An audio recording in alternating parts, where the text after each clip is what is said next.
পরিত্রাণের বর্ণনা। নিঃসন্দেহে আখিরাতে মুক্তি রয়েছে তিনটি জিনিসের মধ্যে। হে প্রিয় বৎস, সেগুলো আমি তোমায় বলছি, তুমি তা মুখস্থ করে নাও। তার মধ্যে একটি হলো আল্লাহকে ভয় করা, দ্বিতীয়টি হলো হালাল রুজি অন্বেষণ করা, তৃতীয়টি হলো সোজা পথ চলা। সেই মুক্তি পাবে যার এই অভ্যাসগুলো অর্জিত হবে।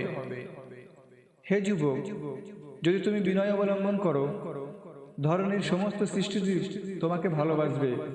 দুনিয়াদের সামনে মস্তক অবনত করো না। যদি তুমি এরূপ করো, তবে নিঃসন্দেহে তোমার দিন হাতছাড়া হয়ে যাবে। যে ব্যক্তি দুনিয়াদের প্রতি লালায়িত হয়েছে, নিঃসন্দেহে আল্লাহ তাআলা তার প্রতি অসন্তুষ্ট হয়েছেন।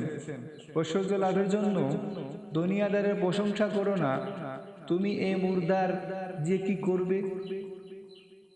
কালের ধনী লোকেরা সকলেই মৃত। হে বৎস, মৃতদের সঙ্গে সম্পর্ক রেখো না। মনে করো তোমার হাতে অঢেল সম্পদ এসেছে, এটাও মনে রেখো যে তারপরেও কবরে আফসোস নিয়ে যাবে।